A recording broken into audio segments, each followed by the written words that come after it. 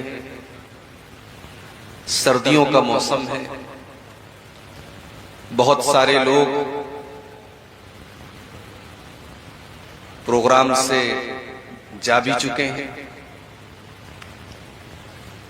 लेकिन बहुत सारे लोग अभी भी सर्दी के बावजूद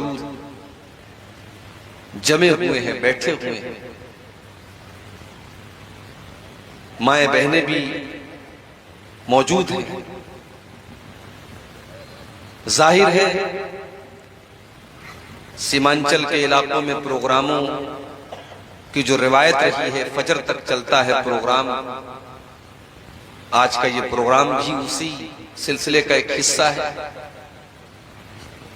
और रात के 1 बजने के करीब हैं, फिर भी आप मौजूद हैं। ये बहुत बड़ी बात है। ये दिल में ईमान के जज्बे की दलील है, कुरान और सुन्नत से मोहब्बत की दलील है। अल्लाह ताला आपको इसी तरीके से कुरान और सुन्नत को सुनने की, समझने की और उस पर अमल करने की हम सबको अल्लाह ताला तौफीक अता फरमाए। आमीन। मेरे भाइयों, मैंने आपके सामने कुरान की जो आयत पढ़ी है, ये सूरतुल आराफ की आयत नंबर 157 है, 157। इस आयत में अल्लाह ताला ने अपने नबी की कुछ विशेषताएं बताई, कुछ खुसूसियात बताई। मैं चाहता हूं कि आज इस आयत के ऊपर पूरी तकरीर हो और इस आयत का मतलब मैं समझा करके मैं आपके सामने अपनी बात को खत्म करूं। अल्लज़ीना यत्तबिऊना अर्रसूलन नबिय्यल उम्मी। बड़े गौर से सुनिएगा, रात का वक्त है, मैं जान रहा हूं, हो सकता है आपकी आंखों में नींद भी हो, मगर आप गौर से सुनेंगे तो बड़ी पॉइंट की बातें इस आयत में आपको मिलेंगी। अल्लज़ीना यत्तबिऊना अर्रसूलन नबिय्यल उम्मी। जो लोग मेरे नबी की पैरवी करते हैं, मेरे नबी की इत्तिबा करते हैं, मेरे नबी के रास्ते पर चलते हैं। कौन सा नबी? अल्लज़ीना यत्तबिऊना अर्रसूलन नबी, जो रसूल भी हैं और जो नबी भी हैं। What is the difference between Nabi and रसूल? नबी और रसूल के बीच में अंतर क्या है, फर्क क्या है? नबी किसको कहते हैं, रसूल किसको कहते हैं? मोटी मोटी बात आप ये समझिए, अल्लाह के जितने पैगंबर आए सब नबी थे, मगर सब रसूल नहीं थे। रसूल उसको कहते हैं जो अलग शरीयत लेकर के आए, नबी उसको कहते हैं जो पिछली शरीयत को फॉलो करे, उसकी अलग से शरीयत हो। हमारे नबी अल्लाह के नबी भी हैं और रसूल भी हैं। अल्लाह ने आपको अपना आखिरी नबी भी बनाया और अल्लाह ने आपको आखिरी शरीयत भी देकर के उतारा। आप एक ऐसी शरीयत लेकर के आए जिसने पिछली तमाम शरीयतों को मनसूख कर दिया। हमारे नबी के आने के बाद अब मूसा अलैहिस्सलाम की शरीयत भी नहीं चलेगी, ईसा अलैहिस्सलाम की शरीयत भी नहीं चलेगी, इब्राहीम अलैहिस्सलाम की शरीयत भी नहीं चलेगी, किसी नबी की शरीयत नहीं चलेगी। हमारे नबी जो शरीयत लेकर के आए, ये लास्ट एंड फाइनल शरीयत है। इन्नद्दीन इंदल्लाहिल इस्लाम। अल्लाह तबारक व तआला के नजदीक अब अगर कोई दीन स्वीकार किया जाएगा, एक्सेप्ट किया जाएगा, कबूल किया जाएगा, तो इस्लाम ही कबूल किया जाएगा। वमन यब्तगी गैरल इस्लाम दीनन फलन युक़बल मिन्हु, इस्लाम को छोड़ करके कोई और दीन पर चलने वाला अल्लाह की बारगाह में कामयाब नहीं हो सकता। पिछली शरीयतों में बहुत सारी चीजें जायज थी जो हमारी शरीयत के अंदर जायज नहीं है। हजरत यूसुफ अलैहिस्सलाम के सामने उनके माँ बाप ने सजदा किया, उनके 11 भाइयों ने सजदा किया। उनकी शरीयत में सजदा ताजीम के तौर पर, सम्मान के तौर पर, रिस्पेक्ट के तौर पर जायज था। अल्लाह के आखिरी नबी की शरीयत में सजदा करना किसी को जायज नहीं, अल्लाह को छोड़कर। हमारी शरीयत में किसी को सजदा नहीं कर सकता। जितना भी सम्मान कर ले, रिस्पेक्ट कर ले, एहतराम कर ले, सजदा नहीं कर सकते, सर नहीं झुका सकते। वअन्नल मसाजिदा लिल्लाहि फला तदउ मअल्लाहि अहदा, सजदा सिर्फ और सिर्फ अल्लाह के सामने किया जाएगा, अल्लाह की बारगाह में किया जाएगा। किसी और को सजदा करना हमारी शरीयत में जायज नहीं है। माँ का बहुत बड़ा दर्जा है, माँ का बहुत बड़ा मकाम है। हमारे गैर मुस्लिम भाइयों के यहाँ माँ के पैर छूते हैं। हमारी शरीयत ने माँ के पैर छूने की इजाजत नहीं दी। माँ की खिदमत करो, माँ की सेवा करो, माँ का ख्याल रखो, लेकिन माँ के आगे झुकने का और माँ के पैर छूने का इस्लाम के अंदर इजाजत नहीं दी गई।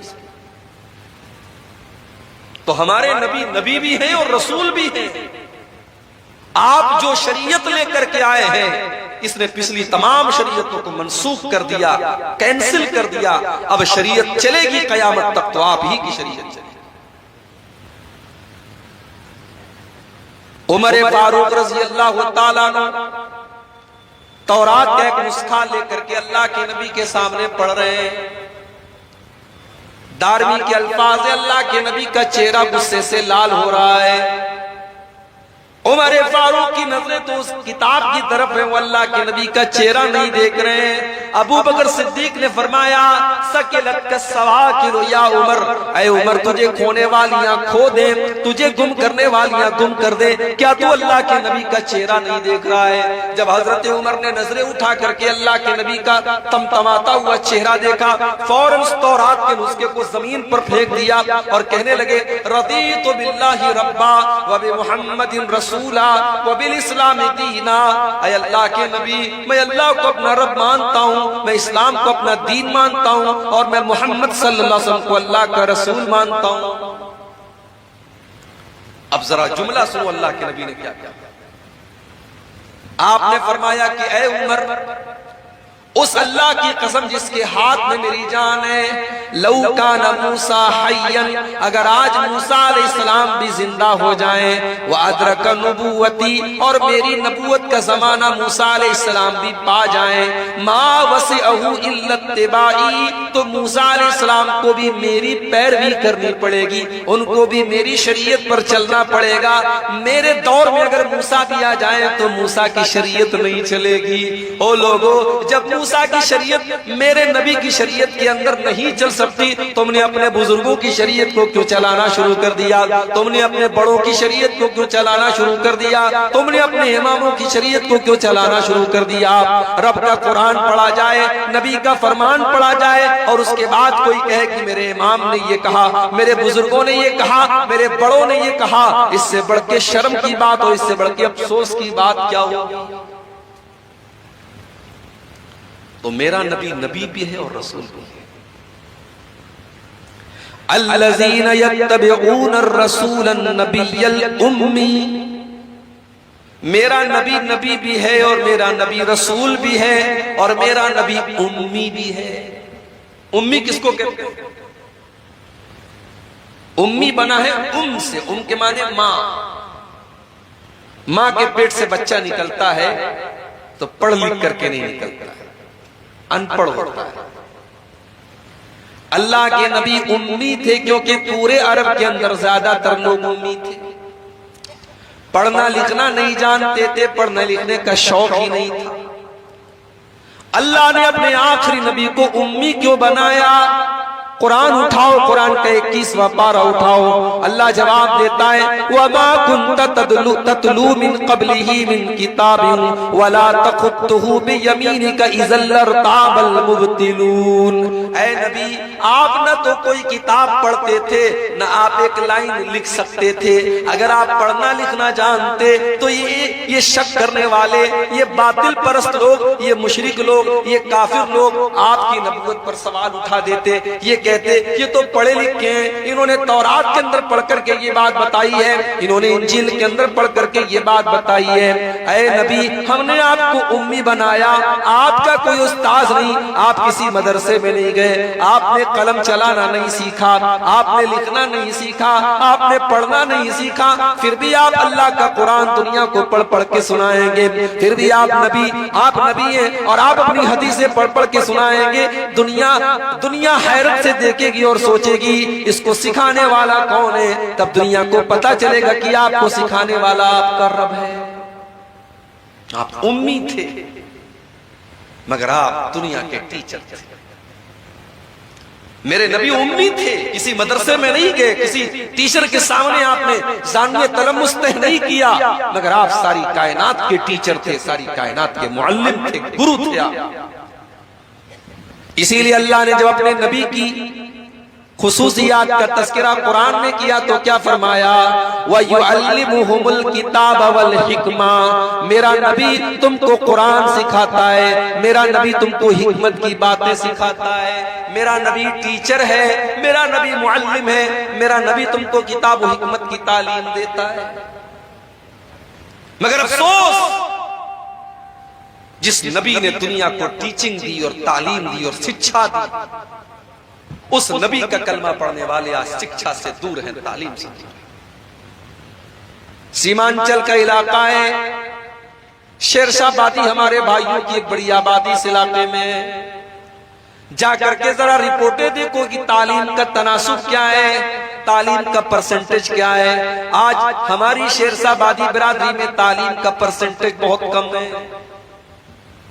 सीमांचल के इलाके में मुसलमानों में तालीम का परसेंटेज बहुत कम है। न दीन की तालीम है, न दुनिया की तालीम है। क्यों मेरे भाइयों, हमारे यहाँ बच्चे थोड़े से बड़े होते हैं, हम उनको काम पे लगा देते हैं। बाप ये सोचता है कि ये बेटा बड़ा हो रहा है, इसको पढ़ने लिखने भेजेंगे, इसके ऊपर पैसा खर्च करना पड़ेगा, ये काम करेगा तो 4 पैसे लेकर के आएगा। ओ लोगों, दुनिया की दूसरी कौमों ने अपने पेट को काटा है और एक टाइम खाया है और एक टाइम भूखे रहे हैं, मगर उन्होंने अपने बच्चों को पढ़ाया है। कितने ऐसे रिक्शा चलाने वाले जिन्होंने अपने बच्चों को डॉक्टर बनाया है, कितने ठेले पर सामान बेचने वाले जिन्होंने अपनी बेटियों को डॉक्टर बनाया है। ओ लोगों, ये जज्बा हमारी कौम के अंदर क्यों नहीं है? ये जज्बा हमारे अंदर क्यों नहीं? हम अपने बच्चों को तालीम क्यों नहीं दिलाते? याद रखो मेरे भाइयों, अगर हमने अपने पेट के लिए अपने बच्चों को तालीम से दूर रखा, मदरसे से दूर रखा, स्कूल से दूर रखा, तो हम वही काम कर रहे हैं जो 1400 साल पहले किया जाता था। वला तक़्तुलू औलादकुम खश्यत इमलाक। ऐ लोगों, अपनी औलाद को पेट के लिए तुम कत्ल न करो, अपने पेट के लिए अपने बच्चों को कत्ल न करो। अपने बच्चों को तालीम से दूर करना, शिक्षा से दूर करना, मदरसे से दूर करना, स्कूल से दूर करना, ये भी उनको कत्ल करना है, ये भी उनकी हत्या करना है। इस्लाम के अंदर शिक्षा का बड़ा महत्व है, बड़ी अहमियत है। मेरे हमारे नबी अकरम के ऊपर कुरान की जो पहली 5 आयतें नाज़िल, जाकर के उठा करके देखो, उन 5 आयतों में ना नमाज का जिक्र है, न रोजे का जिक्र है, न ज़कात का जिक्र है, न हज का जिक्र है। क्या फरमाया गया उन 5 आयतों में? इक़रा बिस्मि रब्बिकल्लज़ी खलक़, खलक़ल इंसान मिन अलक़, इक़रा व रब्बुकल अकरम, अल्लज़ी अल्लम बिल कलम, अल्लमल इंसान मा लम यअलम। ऐ नबी, पढ़िए अपने उस रब के नाम से जिसने पैदा किया। पढ़िए, आपका रब बड़ा करीम है। पढ़िए, आपके रब ने कलम के जरिए आपको तालीम सिखाई, इंसान को वो सिखाया जो इंसान नहीं जानता था। कुरान की पहली 5 आयतों में कलम का जिक्र है, पढ़ने का जिक्र है, तालीम का जिक्र है। अगर उस कुरान का मानने वाला अगर आज तालीम से दूर है मेरे भाइयों, तो शर्म आनी चाहिए और हमें चुल्लू भर पानी में डूबना चाहिए। हमारे नबी उम्मी हैं, मगर सारी कायनात को तरस देने के लिए आए। हमारे नबी के टीचर कौन है? कुरान उठाओ, अल्लाह फरमाता है अल्लमहु शदीदुल क़ुवा ज़ू मिर्रतिन फस्तवा। मेरे नबी का टीचर तो जिब्रील जैसा फरिश्ता है जो अपने पर को जमीन पे मार दे तो सारी जमीन जल जाएगी।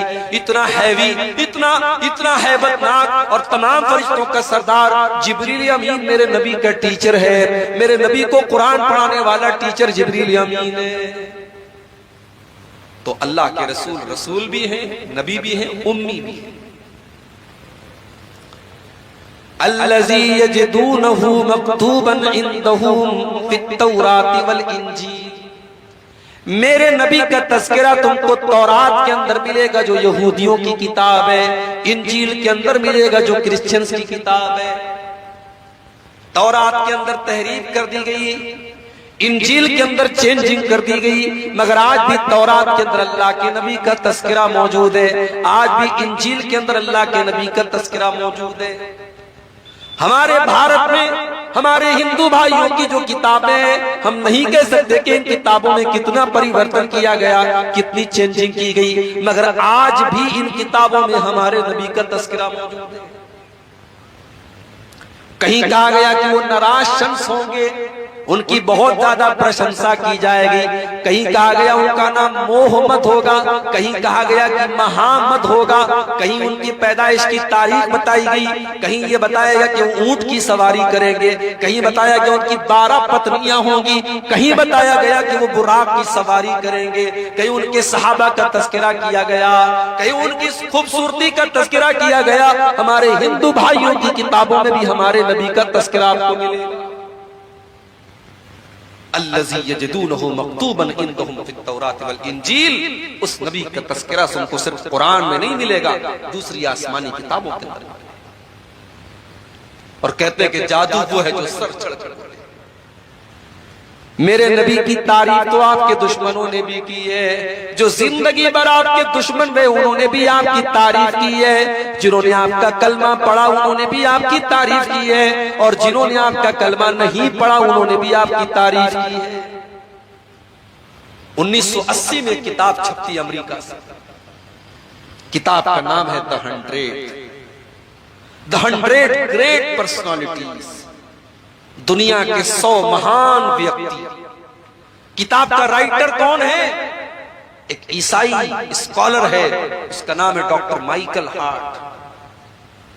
डॉक्टर माइकल हार्ट ने दुनिया के 100 महान व्यक्तियों के ऊपर एक किताब लिखी। वो ईसाई था, उसने ईसा अलैहिस्सलाम को 3 नंबर पर रखा, उसने गौतम बुद्ध को 14 नंबर पर रखा, उसने महावीर जैन को 99 नंबर पर रखा। उसने अपनी इस किताब में अगर पहले नंबर पर रखा और पूरी दुनिया की तारीख पढ़ने के बाद पहले नंबर पर रखने के लायक अगर उसको कोई इंसान नजर आया तो वो जनाबे मुहम्मदुर रसूलुल्लाह सल्लल्लाहु अलैहि वसल्लम नजर आए। उसने अपनी इस किताब में नंबर 1 पर अल्लाह के नबी को रखा। उसकी किताब इंग्लिश में छपी, आज तो उर्दू में भी उसका ट्रांसलेशन हो चुका है, आपको मिल जाएगी। इंग्लिश में किताब छपी।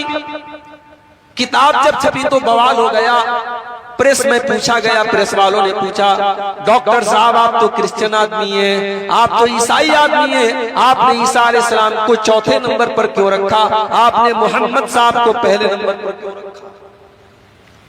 डॉक्टर माइकल हार्ट ने जो जवाब दिया था वो आज भी उसकी किताब के मुकदमा के अंदर मौजूद है। उसने लिखा था he was the only man in history who was the supremely successful on both the religious and secular levels।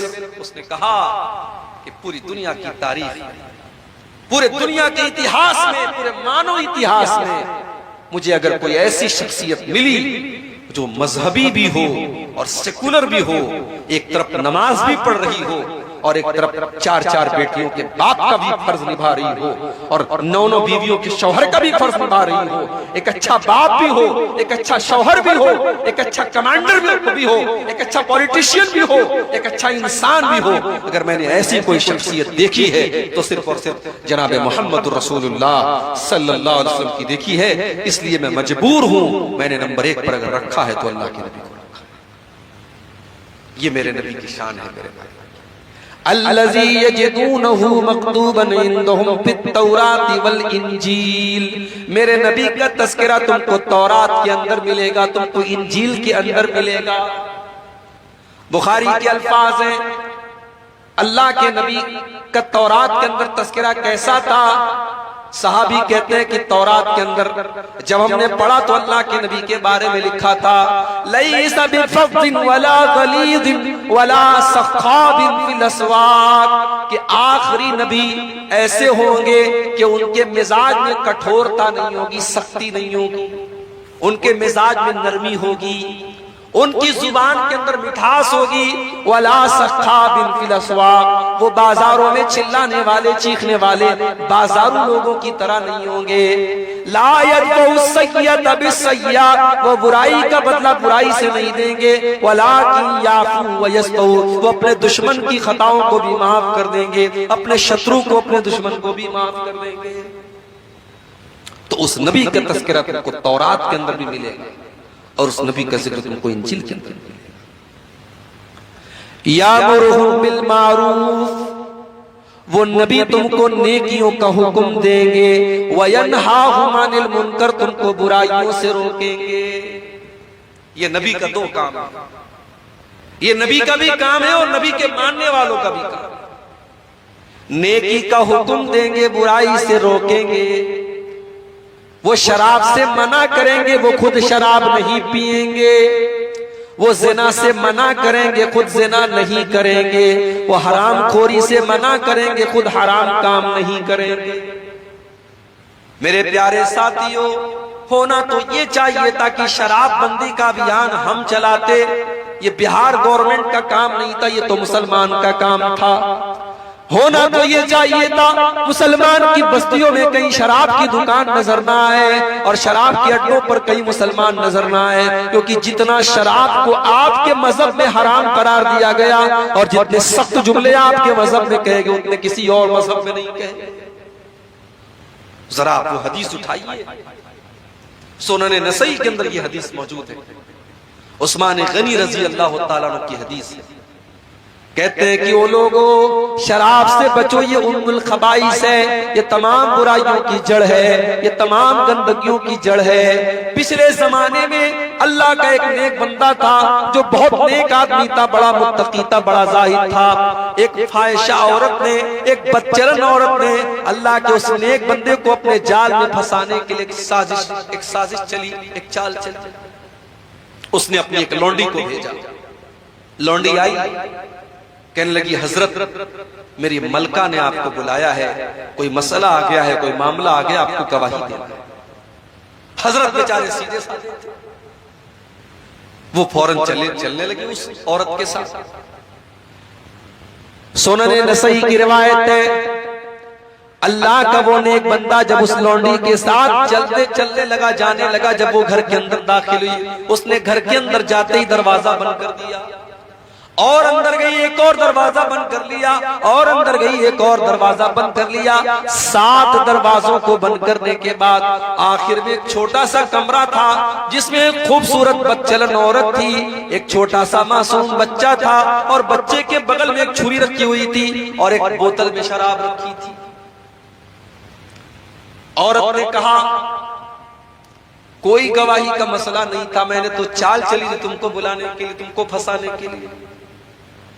अब तो 7 दरवाजे बंद हैं, तुम्हें भागने का कोई रास्ता नहीं। अब 3 चॉइस तुम्हारे सामने है, या तो मेरे साथ जिना करो, या तुम इस बच्चे को कत्ल करो, या तुम इस बोतल की शराब में से एक गिलास, एक प्याला तुम शराब पी लो। उसने सोचा जिना करना बहुत बड़ा पाप है, बच्चे को कत्ल करना उससे भी बड़ा पाप है। शराब को पीना इन दोनों के मुकाबले में हल्का पाप है, हल्का गुनाह है। उसने कहा ठीक है, तुम इस बोतल में से एक प्याला शराब मुझे दे दो। एक प्याला शराब उसने पी, नशा चढ़ा। उसने एक और प्याला निकाला, उसको पिया और नशा चढ़ा, यहां तक कि उसने पूरी बोतल खाली कर दी। और जब शराब के नशे में धुत हो गया, उसने उस औरत के साथ जिना भी कर लिया और उस मासूम बच्चे का कत्ल भी कर दिया। उस्मान गनी कहते हैं, ओ लोगों, इस शराब से बचो। जिस दिल के अंदर शराब की लत लग जाएगी, उस दिल के अंदर ईमान और शराब की लत इकट्ठा नहीं हो सकती। मेरे प्यारे साथियों, आज कितने मुसलमान हैं जो शराब पी रहे हैं और आज उनके घर वाले आजिज हैं, उनके बीवी बच्चे परेशान हैं। शराब की इस लत की वजह से आज वो ना अपने बच्चों का ध्यान रख पा रहे, ना अपनी बीवी का ध्यान रख पा रहे। मेरा नबी तो इन गंदगियों से तुमको बचाने आया था। यामुरुहुम बिल मारूफ, मेरा नबी तो तुमको नेकियों का हुक्म देने के लिए आए थे। वयनहाहुम अनिल मुनकर, तुमको बुराइयों से रोकने के लिए आए थे।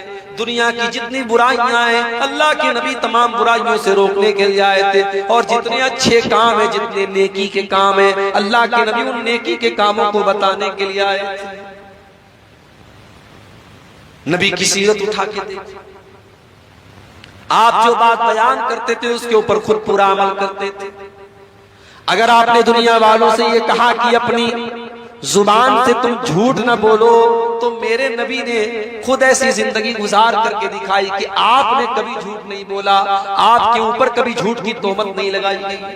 आपने अगर लोगों को ईमानदारी का सबक दिया, तो मेरे नबी ने पूरी जिंदगी ईमानदारी की गुजारी। अगर आपने लोगों को वादा पूरा करने की शिक्षा दी, तो मेरे नबी ने कभी वादा खिलाफी नहीं की। आपकी जिंदगी में कौल व अमल में तजाद नहीं है, आपके किरदार में और आपकी गुफ्तार में फर्क नहीं है। जो जुबान से कहा उसके ऊपर अमल कर। अपनी उम्मत से कहा कि 5 टाइम की नमाज पढ़ो, हो सके तो तहज्जुद की भी पढ़ लो, कंपलसरी नहीं है, जरूरी नहीं, अनिवार्य नहीं है। अपनी उम्मत ने कहा कि 5 टाइम की नमाजें पढ़ो। और मेरे नबी का हाल ये था कि रात रात भर तहज्जुद पढ़ा करते थे और इतने लंबे लंबे क़याम किया करते थे कि आपके पाँव में सूजन आ जाया करती थी। और कभी अम्मा आयशा अगर पूछ बैठती थी कि अय अल्लाह के नबी, आपको इतनी इबादत करने की क्या जरूरत है, तो अल्लाह के प्यारे नबी फरमाते थे, अफला अकूनु अब्दन शकूरा, अय आयशा, क्या मैं अपने रब का शुक्रगुजार बंदा न बनूं। तो मेरा नबी नेकियों का हुक्म देता है और बुराइयों से रोकता है। वयुहिल्लु लहुमुत तय्यिबात, और मेरे नबी तुमको पाक चीजों को हलाल करते हैं तुम्हारे लिए। वयुहर्रिमु अलैहिमुल खबाइस, और नापाक और गंदी चीजों को तुम्हारे लिए हराम करते हैं। मेरे प्यारे भाइयों, अल्लाह के नबी की जो शरीयत लेकर के आप आए, वो शरीयत कितनी प्यारी शरीयत है। हम जितनी हलाल चीजें, हमारे जितने खाने के लायक चीजें वो हम खा सकते हैं, और जितनी हराम चीजें वो हमको नहीं खाना है। जानवर तो बकरा भी है, बकरी भी है, और जानवर कुत्ता भी है। बकरा बकरी हलाल है, कुत्ता हराम है। खाने वाले कुत्ते को भी खाते, सूअर को भी खाते, मगर हमें सूअर को देख करके घिन आती है, कुत्ते को देख करके घिन आती है। हमें लगता है कि ये खबीस जानवर है, ये नापाक जानवर है। ये हलाल होता तो कितनी मुश्किल होती। अल्लाह के नबी जो शरीयत लेकर के आए, उसमें कोई गंदी और खबीस चीज हमारे लिए हलाल नहीं की गई और कोई पाक चीज हराम नहीं की गई। जितनी पाक चीजें वो हलाल है और जितनी खबीस और नापाक चीजें वो हराम। जब कोरोना वायरस आया था, उस दौर में सबसे पहले चाइना से उसकी शुरुआत हुई। तो चाइना का एक शहर है, वहां बहुत बड़ी मार्केट है जहां मुख्तलिफ जानवरों के गोश्त बिकते हैं। उस वक्त जब कोरोना वायरस हमारे इंडिया में नहीं आया था, चाइना में शुरू हुआ था। उस दौर में मैंने यूट्यूब के ऊपर एक वीडियो देखा चाइना की उस मार्केट का, कि देखूं वहां क्या क्या लोग खाते हैं। यकीन मानिए, अगर वो वीडियो आप देख लेते, कोई कमजोर दिल और दिमाग का आदमी देख लेता तो शायद उल्टी कर लेता। सांप खा रहे हैं, सांप खा रहे हैं, चूहे खा रहे हैं, छिपकली खा रहे हैं, जो समझ में आ रहा है वो खा रहे हैं। वो मंजर देख करके तबीयत में इतनी घिन आई मेरे भाई, दिल ने अल्लाह का शुक्र अदा किया कि अल्लाह तूने कितना बेहतरीन मजहब हमको दिया, तूने कितना बेहतरीन दीन हमको दिया कि हम वही चीजें खाते हैं जो आसानी से हम खा सकते हैं, जो हमारे लिए पाक हैं, हलाल हैं, और हराम चीजों से तूने हमको दूर रखा। अल्लाह के नबी जो शरीयत लेकर के आए, उस शरीयत की ये विशेषता है, ये खासियत है, वयुहिल्लु लहुमुत तय्यिबात, हलाल चीजें, पाक चीजें तुम्हारे लिए हलाल की गई और गंदी और नापाक चीजें हराम की गई। लेकिन अब हलाल और हराम के बीच में एक नया मसला चला है, मकरूह का। सिगरेट क्या है? कुछ लोग कहते हैं मकरूह है। मकरूह है इस्लाम में। मकरूह किसको कहते हैं? मकरूह मुस्तहब का उल्टा है। मिसाल के तौर पे खड़े होकर के पेशाब करना मकरूह है। अगर कोई मजबूरी ना हो तो अच्छी चीज नहीं है, बैठ करके पेशाब कीजिए। हाँ, अगर कोई ऐसी जगह है कि वहां खड़े होकर के ही पेशाब करना है, बैठ करके करेंगे तो कपड़ा और गंदा होने का डर है, तो वहां जायज है। मस्जिद में दाखिल होने के टाइम दाहिना पांव अंदर डालना ये मुस्तहब है। मस्जिद से निकलने के टाइम बायां पांव पहले निकालना मुस्तहब है। अब इसी का उल्टा आप करें तो ये मकरूह है।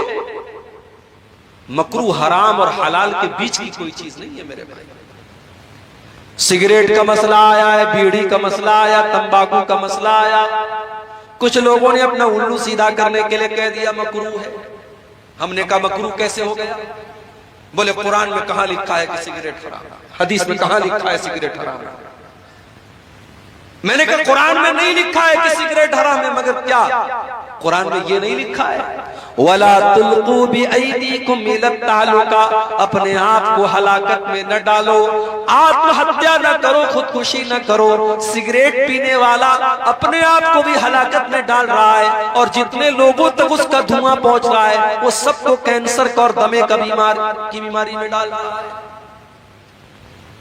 और सबसे बड़ी बात यह है, बीड़ी पीने वाला मस्जिद में जब आपके बगल में खड़ा होता है तो 3-4 आदमी के बाद भी अगर वो खड़ा होगा तो आपको बदबू आ जाएगी कि कोई सीढ़ी सिगरेट और बीड़ी पीने वाला आपके बगल में खड़ा है। जब अल्लाह के नबी ने ये फरमाया कि लहसुन और प्याज, कच्चा लहसुन और कच्ची प्याज खा करके कोई मस्जिद में ना आए क्योंकि फरिश्तों को उससे तकलीफ होती है। मेरे भाइयों, अगर फरिश्तों को कच्चे प्याज और कच्ची लहसुन की महक से तकलीफ हो सकती है तो बीड़ी और सिगरेट की महक तो उससे ज्यादा बुरी होती है। क्या फरिश्तों को उससे तकलीफ नहीं होती? हमने अपने मतलब के लिए मकरूह करार दिया। हराम है ये सिगरेट, हराम है ये बीड़ी और हराम है ये तंबाकू। मेरे प्यारे साथियों, हर वो चीज जो आपके बदन को, आपके शरीर को, आपके अखलाक को, आपके माल को बर्बाद करे, वो चीज शरीयत के अंदर हराम है। बीच का रास्ता मत निकालिए। वयुहिल्लु लहुमुत तय्यिबात, हमने तुमको वो नबी दिया है जो पाक चीजों को तुम्हारे लिए हलाल करते हैं और नापाक चीजों को तुम्हारे लिए हराम करते हैं। कभी कभी ऐसा भी हुआ, एक जानवर अल्लाह के नबी के दौर में मिलता था, गोह नाम था उसका, अरबी में उसको ज़ब्बुन बोलते हैं। गो का जानवर हलाल था मगर अल्लाह के नबी को पसंद नहीं था। आपके सामने गो का गोश्त आया, आपने कहा कौन से जानवर का गोश्त है? बताया गया गो का गोश्त है। आपने कहा मैं नहीं खाता, मुझे पसंद नहीं है, तुम्हें खाना हो तुम खा लो। आपने जायज तो करार दिया मगर आपकी अपनी तबीयत को वो पसंद नहीं था, इसलिए शरीयत के मसले के हिसाब से गो का जानवर हलाल है, खा सकते हैं। तो शरीयत में तमाम पाकीज़ा चीजें हलाल हैं और तमाम पाकीज़ा चीजें हराम। और आगे बढ़िए, वयज़उ अन्हुम इस्रहुम वल्अग़लाल अल्लती कानत अलैहिम, और मेरे नबी ने उन बोझों को, उन रस्मों रिवाज के उन जंजीरों को तुमसे हटा दिया जो तुम्हारे ऊपर थी। बहुत सारी रस्मों रिवाज थी जिसको अल्लाह के नबी ने खत्म किया। मेरी प्यारी माओ बहनों, कितने कबीले अरब के अंदर ऐसे थे जिनके दरमियान अगर बेटी पैदा हो जाती थी तो वो उसको कलंक मानते थे। बेटी की परवरिश को वो बहुत बड़ा कलंक मानते थे। बेटी पैदा होने के बाद बेटी को अपने हाथों से वो जिंदा जमीन में गाड़ दिया करते थे, दफन कर दिया करते थे। ये रस्म भी उनके दरमियान पाई जाती थी। अल्लाह ने कुरान में नक्शा खींचा, व इज़ा बुशिरा अहदुहुम बिल उन्सा ज़ल्ल वजहुहु मुस्वद्दन व हुवा कज़ीम। जब उनके घर में बेटी की पैदाइश होती है तो बाप का चेहरा काला पड़ जाता है।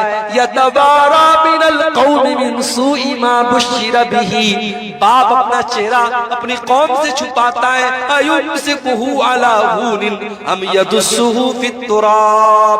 वो सोच में पड़ जाता है कि क्या करूं, अगर बेटी की परवरिश करता हूं तो समाज में जिल्लत और रुसवाई उठानी पड़ेगी, और दूसरा रास्ता ये है कि बेटी को जिंदा जमीन में गाड़ दूं। बेटियों को गाड़ दिया जाता है। ये अलग बात है।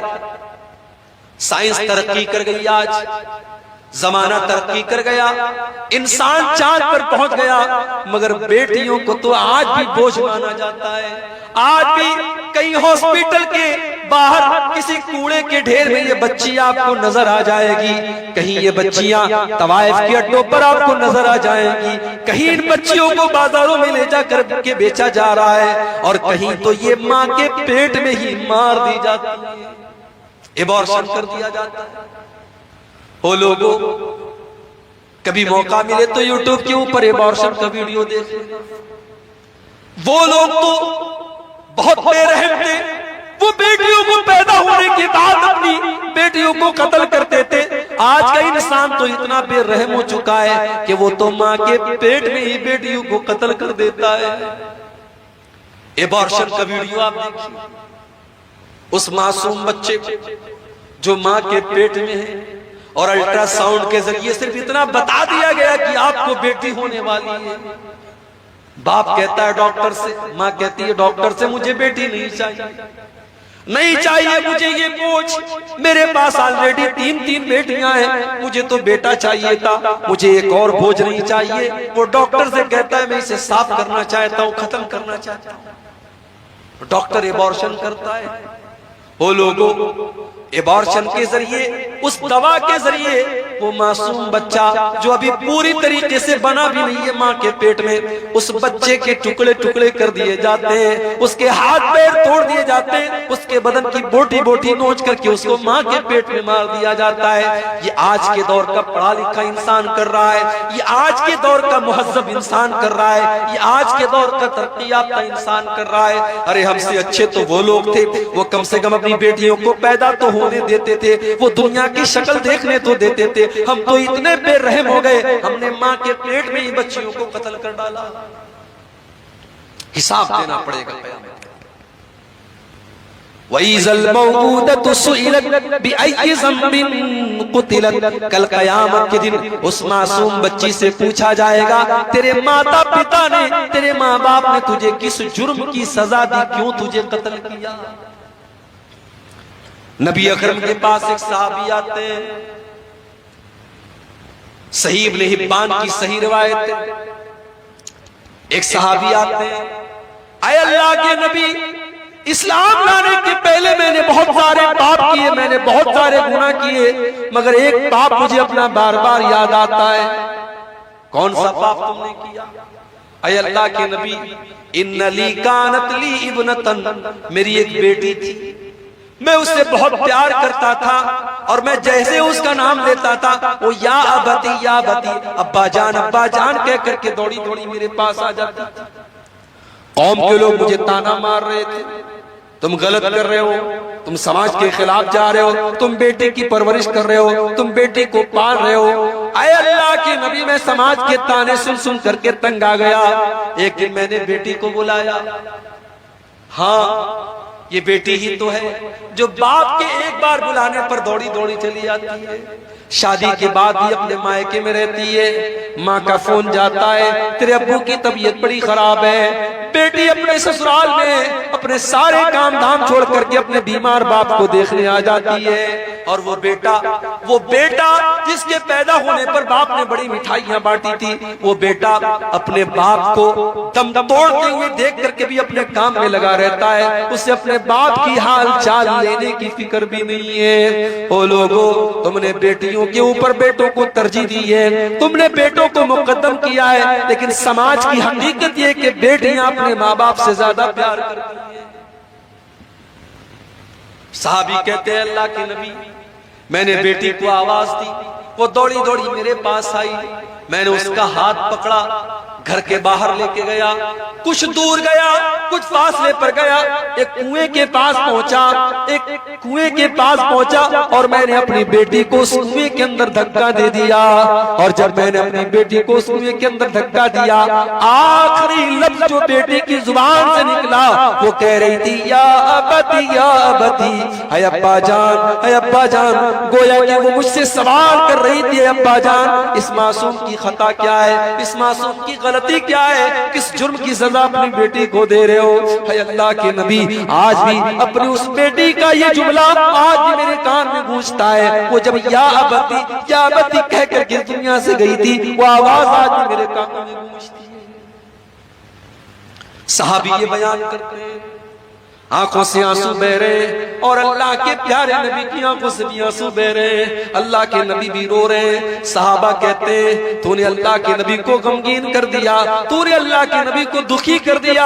अल्लाह के प्यारे नबी सल्लल्लाहु अलैहि वसल्लम फरमाते हैं नहीं, कोई बात नहीं, इन्होंने तो अपने दिल की बात बयान की है, इनको बयान करने दो। फिर अल्लाह के प्यारे नबी अपने सहाबी से कहते हैं, ओ मेरे प्यारे सहाबी, इस्लाम लाने के बाद तुमने पिछले जितने गुनाह किए अल्लाह ने सारे के सारे गुनाहों को माफ कर दिया है। जब तुमने सच्ची तौबा कर ली, तुम इस्लाम ले आए, तो पिछले सारे पाप तुम्हारे माफ हो गए। मेरे नबी रस्म रिवाज को तोड़ने के लिए आए।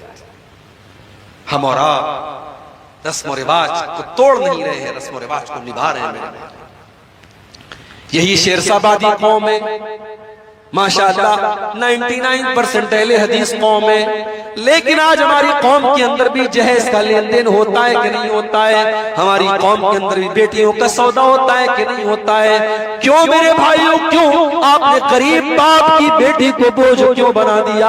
आज गरीब बाप अपनी बेटी की शादी करने के लिए बैंक से लोन ले रहा है, जिम्मेदार कौन है? आज गरीब बाप जो रोज कमाने वाला और मेहनत मजदूरी करने वाला है, उसकी बेटियां की शादी का इंतजाम नहीं है, उनको जहेज में देने के लिए पैसे नहीं है, उस गरीब बाप को मजबूर करने वाले हम और आप। सहाबा के दौर में तो ऐसा नहीं होता। सहाबा के दौर में बेटी के बाप के ऊपर कोई बोझ नहीं होता था। मेरे नबी को अल्लाह ने 4 बेटियां दी। आपने ज़ैनब की शादी अबुल आस से की, आपने रुकैया की शादी उस्मान गनी से की, रुकैया के इंतकाल के बाद उम्मे कुलसूम का निकाह आपने उस्मान गनी से किया, और सबसे छोटी बेटी हजरत फातिमा का निकाह आपने हजरत अली से किया। 4 बेटियां थी, चारों बेटी का निकाह आपने सुन्नत तरीके से किया। न कोई बारात आई, न कोई जहेज दिया, न कोई सामान का लेन देन हुआ, बस महर तय हुआ और आपने निकाह कर दिया। हाँ, जब हजरत फातिमा का निकाह किया तो चूंकि दामाद जो थे हजरत अली, वो भी अल्लाह के नबी के घर के अंदर रहते थे।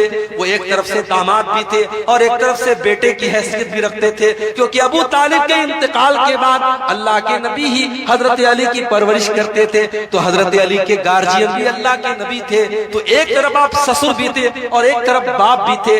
आपने ससुर की हैसियत से नहीं, आपने बाप की हैसियत से, हजरत अली की नई गिरस्ती थी, नया घर था, आपने घर बसाने के लिए जब अपनी बेटी की आप शादी करने लगे, आपने एक बिस्तर दिया, आपने एक तकिया दिया, आपने पानी का एक मशकेजा दिया, आपने ये जरूरत के चंद सामान दिए। अगर ये जहेज था तो अल्लाह के नबी ने अपनी बाकी 3 बेटियों को जहेज क्यों नहीं दिया? हम रस्म रिवाज को निभा रहे हैं, रस्म रिवाज को निभा रहे हैं, और नतीजा ये है मेरे भाइयों कि आज समाज की नजर में बेटी बहुत बड़ा बोझ बन चुकी है, और बेटी की परवरिश और बेटी की पैदाइश पर अच्छे लोगों की माथों पर, पेशानियों पर पल पल बेटियां बोझ नहीं है। अगर ये बेटी बोझ होती तो अल्लाह के नबी ये ना फरमाते मन कान लहू सलासु बनातिन, जिसकी 3 बेटियां हो, जिसकी 3 बहनें हो और अपनी 3 बहनों और 3 बेटियों के साथ वो अच्छा सलूक करे तो वो बेटियां और वो बहनें अपने भाई को और अपने माँ बाप को जहन्नम की आग से बचाएंगी। और एक हदीस में अल्लाह के नबी ने फरमाया मन आला जारियतैन हत्ता तबलुगा, जिसने 2 बेटियों की परवरिश की, वो बेटियां जवान हो गई, उनका निकाह कर दिया, उनकी जिम्मेदारियों को निभा दिया, तो वो बेटियां अपने माँ बाप के लिए कितना बड़ा काम करेंगी। अल्लाह के नबी फरमाते हैं वो बेटियों का बाप कयामत के दिन मेरे साथ ऐसे रहेगा जैसे ये दोनों उंगलियां अपने एक दूसरे के साथ लगी हुई। बेटी की परवरिश करने वाला नबी के साथ रहे। हाँ, ये अलग बात है और ये सच्चाई भी है। बेटों के मुकाबले में बेटे की परवरिश मुश्किल काम है। बेटा पालना है, बेटा जवान हो गया तो ज्यादा से ज्यादा ये खबर रखना है कि बेटा किसी गलत काम की तरफ तो नहीं जा रहा है, मगर बेटी की तो आबरू भी बचा करके रखना है, बेटी की नजर भी बचा करके रखना है, बेटी को गैर महरम की नजर से भी बचाना है और बेटी की शर्म हया की भी हिफाजत करनी है। बेटी जवान जब तक नहीं हो जाती तब तक अलग फिक्र है और जवान हो जाती है तो अलग फिक्र है। इसलिए अल्लाह के नबी ने फरमाया मन इब्तुलिया मिन हाज़िहिल बनाति शय्यन कुन्न लहू सित्रम मिनन नार, जिसको अल्लाह ताला बेटी देकर के आजमाता है और इस इम्तिहान में वो खरा उतरता है, अल्लाह तबारक व तआला उस बेटी के माँ बाप को जहन्नम की आग से बचाएगा। मेरे भाइयों, अल्लाह के नबी रस्म और रिवाज की बेड़ियों से हमें आजाद करना है। इसी भारत की सरजमीन पर सती प्रथा थी। शौहर के मरने के बाद जब शौहर की चिता जलाई जाती थी तो पत्नी को भी उसके साथ जला दिया जाता था। अरब की सरजमीन पर शौहर के मरने के बाद बीवी को 1 साल तक एक कमरे में बंद कर दिया जाता था, उसी में लैट्रिन करती थी, उसी में पेशाब करती थी, बाल बड़े बड़े हो जाते थे, जिस्म गंदा और महकने लगता था। 1 साल तक वो औरत इद्दत गुजारती थी और एक कमरे में उसको बंद कर दिया जाता था। इस्लाम ने आकर के इन रस्म रिवाज को खत्म किया। अल्लाह के नबी के दौर के पहले निकाह का भी कोई सिस्टम नहीं था। जैसे आज आफ्ताब और श्रद्धा का मामला चला, लिव इन रिलेशनशिप, आज बड़े बड़े शहरों में लिव इन रिलेशनशिप भी चल रही है। लड़के और लड़की आपस में रह रहे हैं, निकाह भी नहीं है, शादी भी नहीं है, कोई ताल्लुक नहीं है, लेकिन मियाँ बीवी की तरह, शौहर की बीवी की तरह वो साथ में रह रहे हैं और भारत का कानून भी उनको इजाजत देता है। हो लोगों, ये लिव इन रिलेशनशिप तो कुत्ते और कुतिया करते हैं, ये जानवर करते हैं। इंसान के दरमियान लिव इन रिलेशनशिप नहीं चलती, इंसान तो निकाह करता है। मेरे नबी तो निकाह का पैगाम लेकर के आए। मेरे नबी की शरीयत में लिव इन रिलेशनशिप की कोई गुंजाइश नहीं है। आपने निकाह का हुक्म दिया है और आपने यहां तक फरमाया लम तुरा लिल मुतहाब्बैन मिस्लुन निकाह, निकाह के जैसी 2 लोगों के दरमियान मोहब्बत पैदा करने वाली कोई चीज नहीं है। जो मोहब्बत निकाह के जरिए पैदा होती है वो मोहब्बत दुनिया में कहीं पैदा नहीं हो सकती, क्योंकि ये सच्ची मोहब्बत होती है।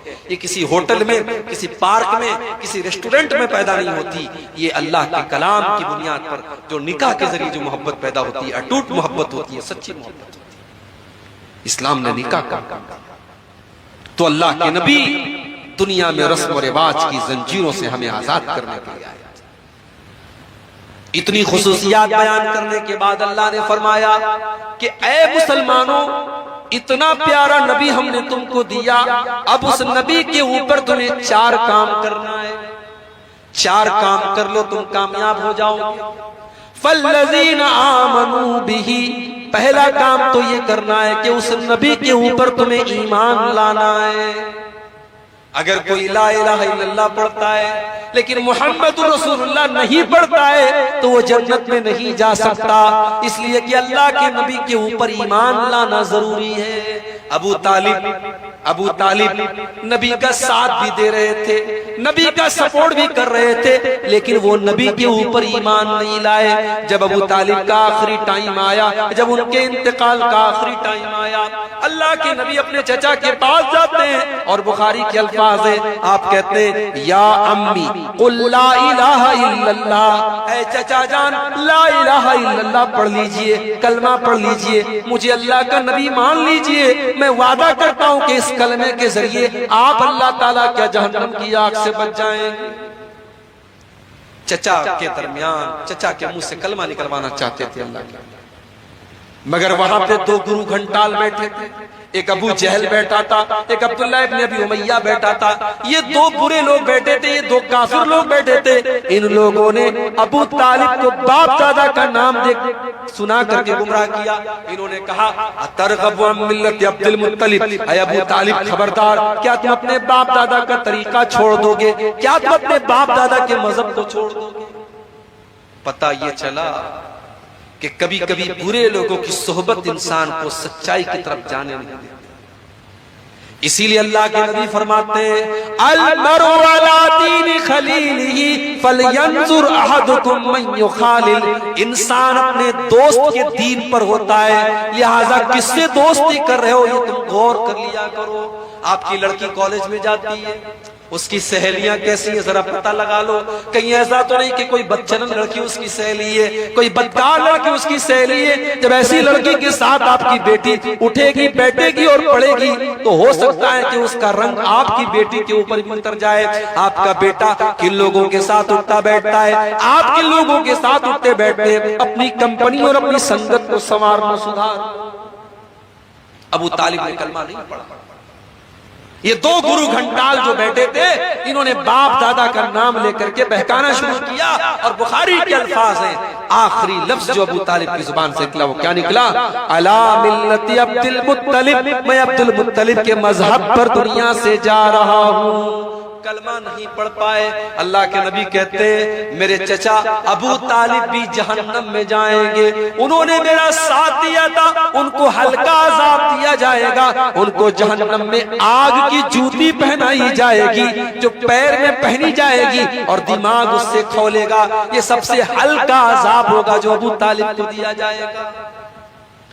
अबू तालिब के किस्से ने हकीकत खोल कर रख दी, अबू तालिब के किस्से ने हकीकत खोल कर रख दी, न हो आंखें तो घर की रोशनी से कुछ नहीं होता।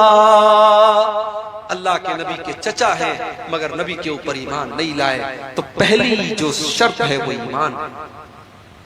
हमारे यूपी के अंदर एक जगह है फतेहपुर, इलाहाबाद और कानपुर के बीच में एक जगह है फतेहपुर।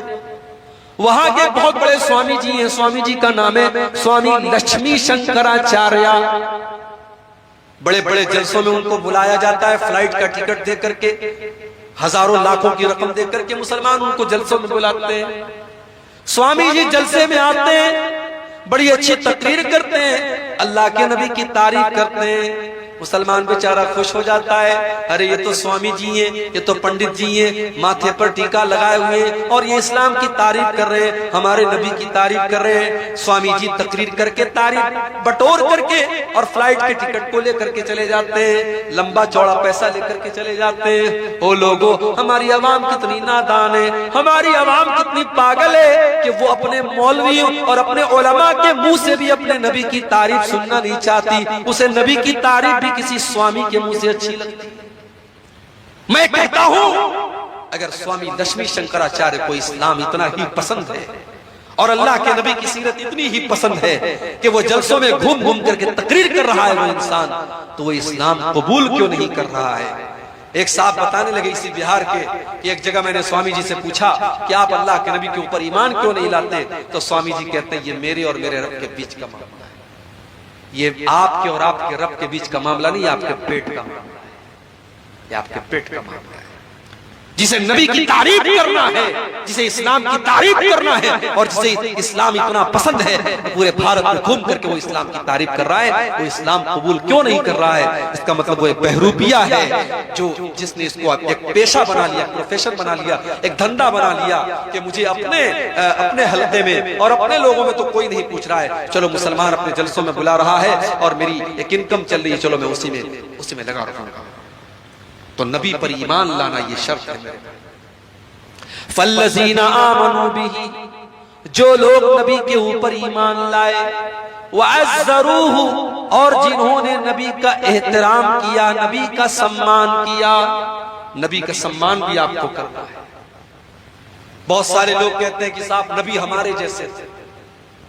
हमारे बहुत सारे दूसरे भाई कहते हैं कि ये अहले हदीस लोग नबी को अपने जैसा बोलते हैं। सुन लो, जो नबी को अपने जैसा मानता वो अहले हदीस नहीं। अल्लाह की कसम नबी हमारे जैसे नहीं थे। नबी इंसान थे मगर हमारे जैसे नहीं थे। हम जब सो जाते हैं हमारी आंखें भी सो जाती हैं, हमारा दिल भी सो जाता है। अल्लाह के नबी फरमाते जब मैं सोता हूँ तनामु ऐनैया वला यनामु क़ल्बी, मेरी आंखें सोती हैं मगर मेरा दिल नहीं सोता। दिल नहीं सोता है, आंखें सोती हैं। अल्लाह के नबी नमाज पढ़ा रहे हैं, साहबा से कहते अपनी सफे सीधी कर लो। फ़इन्नी अनज़ुरु मिन वराई, मैं अपने पीछे भी देखता हूँ, पीछे भी देखता हूँ। अल्लाह के नबी सहाबा से कहते हैं मैं गुस्से में भी कोई ऐसी बात नहीं कहता हूं जो हक के खिलाफ हो। आपके पसीने से खुशबू आया करती थी, आपके ऊपर आपकी मुट्ठी में कंकर कलमा पड़ने लगता था और पेड़ और पौधे आपको सलाम करने लगते थे। आपका सीना चाक करके आपके दिल को ज़मज़म से धोया गया, आपको मेराज के ऊपर लेके जाया गया।